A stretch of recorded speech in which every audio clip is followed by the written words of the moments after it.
আসসালামু আলাইকুম ওয়া রাহমাতুল্লাহি ওয়া বারাকাতুহু। সালামটা আমি বাড়ির সবাইরে দিছি, ছোট বড় সবাইরে সালাম দিছি, সুতরাং সবাইরে আমার সালাম দিবা। আজকে শুক্রবার, দোয়া কবুলের দিন। তো ভিডিওটা যদি শুক্রবারে সবার কাছে যায় তাহলে তো মনে করো আলহামদুলিল্লাহ সবাই দোয়া করবো, সকাল থেকে সন্ধ্যা পর্যন্ত বেশি বেশি দোয়া করবা, বেশি বেশি আস্তাগফিরুল্লাহ করবা। আলহামদুলিল্লাহ, আল্লাহ রহমতে আমি অনেক অনেক সুস্থ। আমি হাঁটতেছি, আমি বাসা থেকে প্রায় 3 কিলোমিটার পর্যন্ত আসছি, এখন রিটার্ন যাইতেছি বাসা থেকে। ভাবলাম একটা ভিডিও করি, ভিডিও করিয়া দেই, আমার বাড়ির সবাই দেখুক, তারপরে সবাইরে মনে করো আমার চেহারাটা দেখাই, আমি যে এখন সুস্থ আছি আলহামদুলিল্লাহ, আল্লাহ রহমতে অনেকটা সুস্থ আছি। নিজের কাছে ভাল লাগে এই জিনিসটা, যে সুস্থ থাকলে আসলে সুস্থতা যে আল্লাহর কত বড় নিয়ামত, যে সুস্থ আছে সে বুঝে না। আচ্ছা যাই হোক, বেশি বেশি আস্তাগফিরুল্লাহ পড়বো। আস্তাগফিরুল্লাহ পড়ার অর্থ হচ্ছে দুনিয়াতে আল্লাহ তাআলা 15টা জিনিস দিব। দুনিয়াতে যার ধন সম্পদ দরকার হ্যাঁ ধন সম্পদ পাইব, যার গুনাহ মাফ করানি দরকার আল্লাহ তাআলা তারে গুনাহ মাফ করে দিব। পাশাপাশি নামাজ তো অবশ্যই পড়ুন লাগবো, নামাজ না পড়লে তো আর শুধু আস্তাগফিরুল্লাহ করলে হইব না। নামাজ পড়বা, সবাই নামাজ পড়বা, জিকির করবা বেশি বেশি করে। আর শুক্রবারে কিছু সময় আছে দোয়া কবুলের সময়, সময়টা হচ্ছে জোহরে আজানের সাথে সাথে, জোহরে আজান দিব, আজানের সাথে সাথে দোয়া দুরূদ শরীফ পড়িয়া দোয়া করবা। এরপরে সুন্নত করো, সমস্যা নাই। এরপরে হচ্ছে আসরের পরে, না আসরের পরে আগে আরেকটা আছে, 2 খুতবার মাঝখানে, মানে হুজুরে যখন আরবিতে খুতবা পড়ে, আরবিতে খুতবা পড়ার পরে হুজুর একটু মানে বসে, বসার পরে দেখো 2-3 মিনিট বসে থাকে, তখন দোয়া করলে ওই সময় দোয়া কবুল হয়। তারপরে আসরের পরে, আসর থেকে মাগরিবের পর্যন্ত দোয়া কবুল হয়। তো আমরা চেষ্টা করব মাঝে মাঝে এই অশুদ্ধ ভাষায় কথা বলি। আমি বিদেশে আসছি, এখন তো মনে করো শুদ্ধ ভাষায় কথা বলতে হয়, কিন্তু আঞ্চলিক ভাষা চলে আসে। তো মাঝে মাঝে আঞ্চলিক ভাষাটা বইলা ফেলি, সমস্যা নাই, কেউ মাইন্ড করবো না, সবাই তো আমরা। আসর থেকে মাগরিব পর্যন্ত সবাই দোয়া করবো ইনশাআল্লাহ।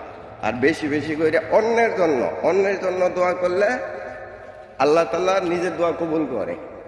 ঠিক আছে, আমরা সবাই চেষ্টা করবো অন্যের জন্য দোয়া করতাম। এই যে এটা ইউনিভার্সিটি এরিয়া, মানে যেদিকে চোখ যাইবো ওইদিকে ইউনিভার্সিটি এরিয়া পড়বো। প্রায় 4 থেকে 5 কিলোমিটার শুধু ইউনিভার্সিটি, এখানে সব দেশের ইউনিভার্সিটি আছে, সব দেশে। ঠিক আছে, রাস্তাঘাট কত পরিষ্কার। এই যেটা একটা মার্কেট, ওইখানে আরেকটা মার্কেট, ওই পর্যন্ত গেছিলাম, বেশি যাই নাই। শুক্রবার যেহেতু যায় রান্না বান্না করা লাগবো, তা আমার জন্য সবাই দোয়া করবা, সবার জন্য আমি দোয়া করি। কাকারে আমার সালাম দিও, এক্সট্রা ভাবে সালাম দিও। কাকা অসুস্থ, শুনে খুব খারাপ লাগছে। এই কাকার জন্য দোয়া করি, আল্লাহ তাআলা কাকারে সুস্থতা দান করুক। কিন্তু একটা জিনিস আফসোস হয়, মানুষ মরণশীল, যে কোনো সময় মানুষ মরব। আমি দেখে আসছি কাকা নামাজ পড়ে না, তো কাকারে কইবা যে শুইয়া হোক বৈশা হোক ইশারায় হোক নামাজ পড়তো। আর হিমেল ভাইরে কই, হিমেল ভাই তুমি কাকারে শুক্রবারের দিন মসজিদে নিয়ে যাইবা, বুঝো, মসজিদে নিয়া জোহরে নামাজটা পড়াইয়া তুমি বাসায় নিয়ে আইবা। তোমার তো আর কোনো কাজ নাই, আচ্ছা কাজ থাকতেও সমস্যা নাই, যে কাজের জন্য তুমি কাকারে নিতে পারতেছ না, কিছু না। আর দেখো আমি কি সুন্দর হয়েছি মাশাআল্লাহ, হ্যাঁ, চেহারা ছবি বইরে গেছে আলহামদুলিল্লাহ, আল্লাহ পাকের অশেষ রহমত আছে। আমি এখানে এসে আমার সুগার হয়েছিল তোমার মানে বাংলাদেশের 32-এর উপরে, এই দেশে তোমার 519। তো ডক্টরে নিজে আমারে ফোন দিয়া নিয়ে দেখে যে আমি তো ছেলে, পাসপোর্টের বয়স তো আমার বেশি। তো দেখে আমারে বলতেছে তুই তো ছেলে মানুষ, তোর এত সুগার কারণ কি? আমি কই হইয়া গেছে স্যার, কি করার? বলতেছে তোর তো ইনসুলিন লাগবে। তখন ইনসুলিন আমি দিছি 1 দিন 2 দিন দেওয়ার পরে আমি ডক্টর জাহাঙ্গীর কবিরের, বাংলাদেশে একজন ডক্টর আছে ডক্টর জাহাঙ্গীর কবির, তো উনার কথা শুনিয়া ওষুধ ট্যাবলেট বাদ দিয়া, বুঝো, আমি তোমার সকালের নাস্তা 10টার সময় করি। সকালের নাস্তা কি করি? 2টা টমেটো, একটা শসা, সাথে কিছু জয়তুন, এটা। এরপরে মনে করো সাথে কিছু বাদাম থাকে, যেটা আমি জয়তুন তেল দেয়া বাইজা নিচ্ছি। এটা দুপুরবেলা শুধু সবজি 1 বাটি। রাতের খাবারটা হয় কি 6টা 7টার মাঝে আমি খায়া নিই, এরপরে হাঁটাহাঁটি করি।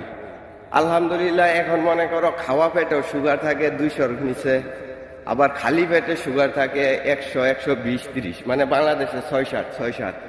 আলহামদুলিল্লাহ, নিজের এত ভাল লাগে, আল্লাহর কাছে অশেষ শুকরিয়া জানাই যে